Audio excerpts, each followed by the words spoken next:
Hello everyone, welcome back to my channel Learn English with Sujata Hatti.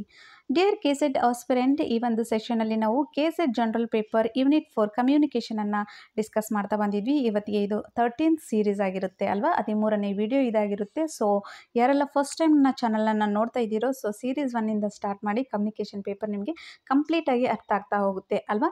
So ಇವತ್ತಿನ ಕ್ಲಾಸಲ್ಲಿ ನಾವು agencies of ಕಮ್ಯುನಿಕೇಷನನ್ನು continue ಮಾಡ್ತಾ ಹೋಗೋಣ. ಯಾಕೆಂದರೆ ನಾವು ಲಾಸ್ಟ್ ಕ್ಲಾಸಲ್ಲಿ ಏಜೆನ್ಸೀಸ್ ಆಫ್ ಕಮ್ಯುನಿಕೇಷನನ್ನು ಸ್ಟಾರ್ಟ್ ಮಾಡಿದ್ವಿ. ಸೊ ಇವತ್ತಿನ ಕ್ಲಾಸಲ್ಲಿ ಅದನ್ನು ಕಂಪ್ಲೀಟ್ ಮಾಡ್ತಾ ಹೋಗೋಣ. ಓಕೆನಾ. ಇವತ್ತಿನ ತರಗತಿಯಲ್ಲಿ ನಾವು ನ್ಯೂಸ್ ಪೇಪರ್ ಏಜೆನ್ಸಿ ನೋಡೋಣ, ನೆಕ್ಸ್ಟ್ ಫಿಲ್ಮ್ ಏಜೆನ್ಸಿ ನೋಡೋಣ. It is very very very important for our KSET exams ಅಲ್ವಾ. KSET ಎಕ್ಸಾಮ್ಗೆ ಎವ್ರಿ ಯೂನಿಟಿಂದ ನಮಗೆ 10 ಕ್ವಶನ್ಸ್ 10 ಮಾರ್ಕ್ಸ್ಗಳು ಬರೋದ್ರಿಂದ ಸೊ ಈ ಯೂನಿಟ್ ಕೂಡ ತುಂಬಾ ಇಂಪಾರ್ಟೆಂಟ್ ಆಗುತ್ತೆ ನಿಮಗೆ ಎಕ್ಸಾಮ್ ಪಾಯಿಂಟ್ ಆಫ್ ವ್ಯೂ. ಓಕೆನಾ.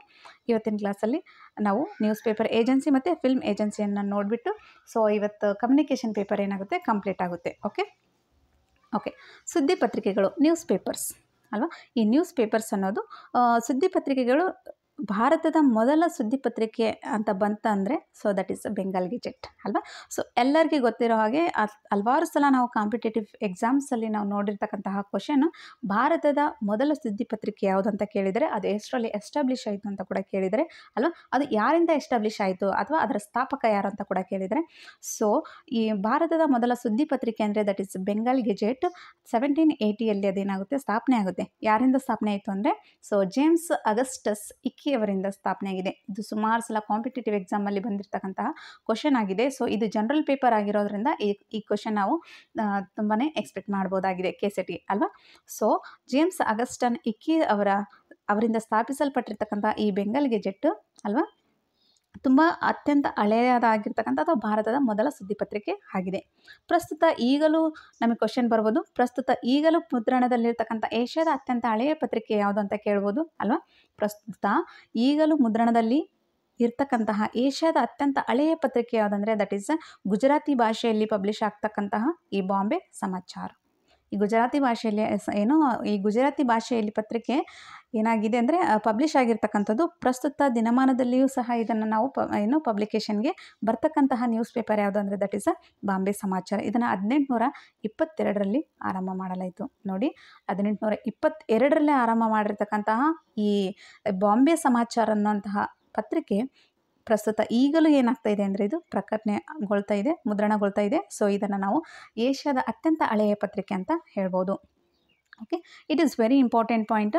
Okay, very very very important point ಅಂತ ಹೇಳ್ಬೋದು. ನೆಕ್ಸ್ಟು 1838ರ ಈ ಬೆನೆಟ್ ಕೋಲೆಮನ್ ಮತ್ತು ಅವರ ಕಂಪನಿ, ಕಂಪನಿಯವರು the Bombay Times and journals of the Bombay Times and Journal of Commerce ಎಂಬ ಹೆಸರಿನಿಂದ, ನೋಡಿ ಇನ್ನೊಂದ್ಸಲ, ಈ 1838ರ ಈ ಬೆನೆಟ್ ಕೋಲೆಮನ್ ಮತ್ತು ಅವರ ಕಂಪ್ನಿ ಏನಿದೆ ಅಲ್ವಾ, ಸೊ ಅವರು ಮತ್ತು ಅವರ ಕಂಪನಿ ಸೇರಿಬಿಟ್ಟು the Bombay Times and Journal of Commerce ಎಂಬ ಹೆಸರಿನಿಂದ ಒಂದು ಟೈಮ್ಸ್ ಆಫ್ ಇಂಡಿಯಾ ಎಂಬ ಹೆಸರಿನಿಂದ ಏನು ಮಾಡುತ್ತೆ, ಆರಂಭ ಮಾಡುತ್ತೆ ಒಂದು ನ್ಯೂಸ್ ಪೇಪರನ್ನು. ಓಕೆನಾ.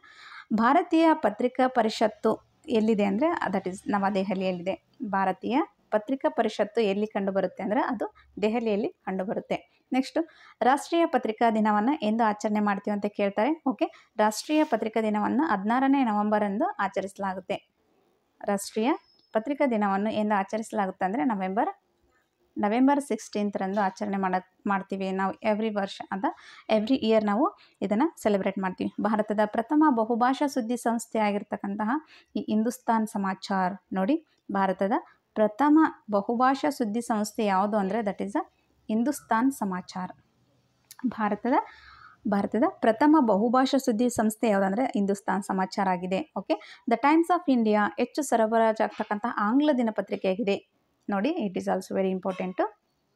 ದ ಟೈಮ್ಸ್ ಆಫ್ ಇಂಡಿಯಾ ಅತಿ ಹೆಚ್ಚು ಸರಬರಾಜು ಆಗ್ತಕ್ಕಂಥ ಆಂಗ್ಲ ದಿನಪತ್ರಿಕೆ. ಸರಬರಾಜು ಅಂದರೆ ಒಂದು ಇದರಿಂದ ನೆಕ್ಸ್ಟು ಮತ್ತೊಂದು ದೇಶಕ್ಕೆ, ಒಂದು ದೇಶದಿಂದ ಮತ್ತೊಂದು ದೇಶಕ್ಕೆ, ರಾಜ್ಯದಿಂದ ಮತ್ತೊಂದು ರಾಜ್ಯಕ್ಕೆ ಅದೇನಾಗ್ತಾ ಇದೆ, ಸರಬರಾಜು ಆಗ್ತಕ್ಕಂತಹ ಒಂದು ದಿನಪತ್ರಿಕೆ ಯಾವುದಂದರೆ that is the Times of India. ಇದು ಕೂಡ ವೆರಿ ಇಂಪಾರ್ಟೆಂಟ್ ಪಾಯಿಂಟ್ ಅಂತ ಹೇಳ್ಬೋದು. ನೆಕ್ಸ್ಟು ಈ ದೈನಿಕ್ ಜಾಗರಣ್ ಅನ್ನುವಂತಹ ಅತ್ಯಂತ ಹೆಚ್ಚು ಸರಬರಾಜಾಗುವಂಥ ಹಿಂದಿ ದಿನಪತ್ರಿಕೆ. ಓಕೆ, ಇದು ಹೆಸರೇ ಹೇಳ್ತಾ ಇದೆ, ಇದು ದೈನಿಕ್ ಜಾಗರಣ್ ಅನ್ನೋದು ಇದು ಹಿಂದಿ ದಿನಪತ್ರಿಕೆ ಆಗಿದ್ದು, ಇದು ಕೂಡ ಅತ್ಯಂತ ಹೆಚ್ಚು ಸರಬರಾಜಾಗ್ತಕ್ಕಂತಹ ಹಿಂದಿ ದಿನಪತ್ರಿಕೆ ಯಾವುದಂದರೆ that is Dainik Jagran.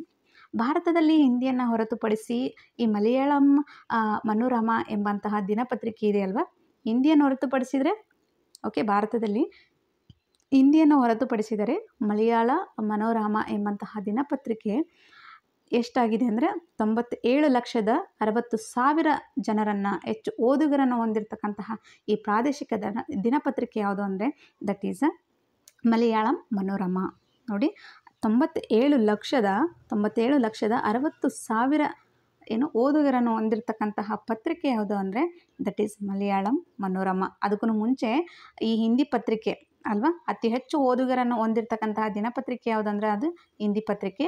So ಅದು ಹಿಂದಿ ಪತ್ರಿಕೆಯನ್ನು ಹೊರತುಪಡಿಸಿದರೆ ಅದು ಮಲಯಾಳಂ ಮನೋರಮಾ ಆಗಿದೆ. ಓಕೆನಾ.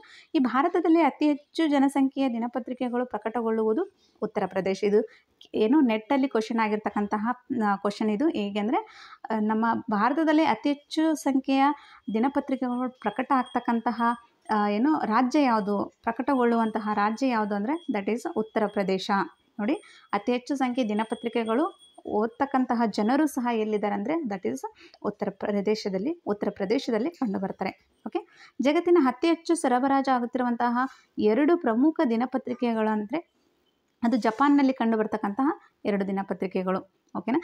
ಎಲ್ಲ ಈ ಜಗತ್ತಿನಲ್ಲೇ ಅತಿ ಹೆಚ್ಚು ಅನ್ನೋದು, ಅದು ಜಗತ್ತಿನಲ್ಲೇ ಅತಿ ಹೆಚ್ಚು ಸರಬರಾಜು ಆಗ್ತಕ್ಕಿರ್ತ ಈ ಪತ್ರಿಕೆಗಳು ಅಂದರೆ ಒಂದಿರೋದೇ ದಟ್ ಈಸ್ ಗ್ರೇಟ್ನೆಸ್ ಅಲ್ವಾ. 2 ಪತ್ರಿಕೆಗಳು ಜಗತ್ತಿನಲ್ಲಿ ಅತಿ ಹೆಚ್ಚು ಸರಬರಾಜು ಆಗ್ತಕ್ಕಂತಹ ಪತ್ರಿಕೆಗಳು ಯಾವ ದೇಶದಿಂದ ಅಂದರೆ ಅದು ಜಪಾನ್ ದೇಶದಿಂದ ಅಂತ ಹೇಳ್ಬೋದು. ಓಕೆನಾ.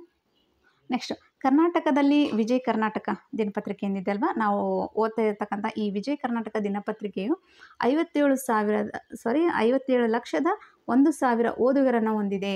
It is very important. ನಮ್ಮ ಕರ್ನಾಟಕದ ಹೆಮ್ಮೆ ನಮ್ಮ ವಿಜಯ ಕರ್ನಾಟಕ ದಿನಪತ್ರಿಕೆ ಅಲ್ವಾ.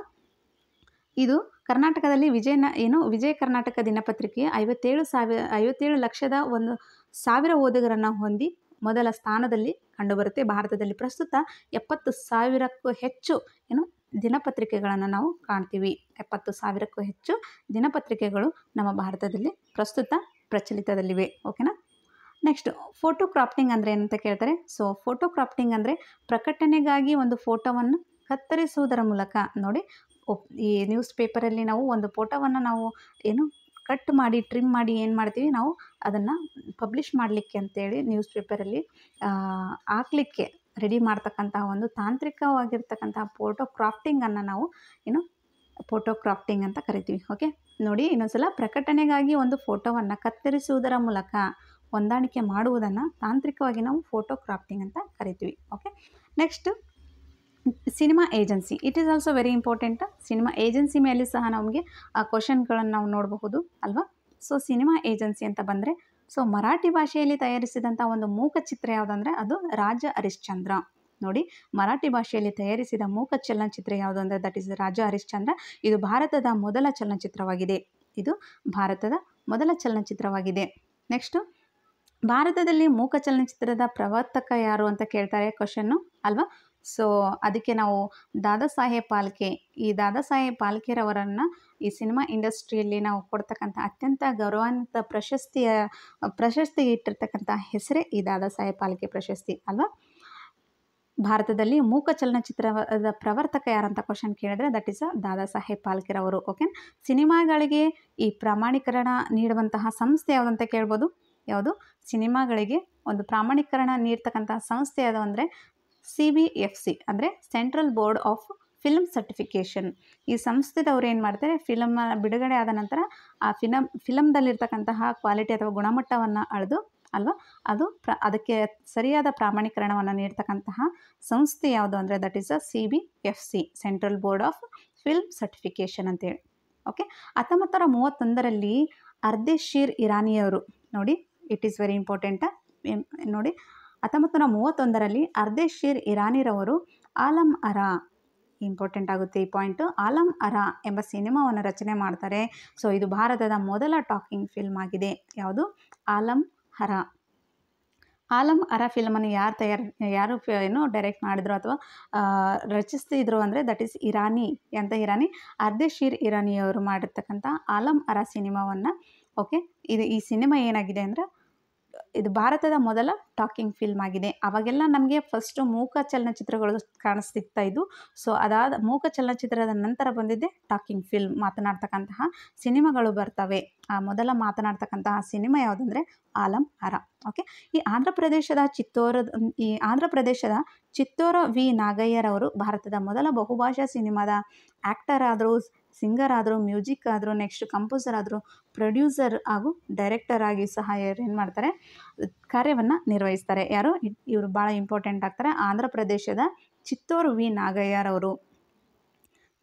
ವಿ ನಾಗಯ್ಯರವರು ಭಾರತದ ಮೊದಲ ಬಹುಭಾಷಾ ಸಿನಿಮಾದ ಆ್ಯಕ್ಟರ್ ಕೂಡ ಆಗಿದ್ದರು. ಒಂದೇ ಭಾಷೆಯಲ್ಲಿ ಅವರು ಆ್ಯಕ್ಟ್ ಮಾಡಲಿಲ್ಲ, ಬಹುಭಾಷೆಯಲ್ಲಿ ಆ್ಯಕ್ಟ್ ಮಾಡ್ತಾಯಿದ್ದಾರೆ.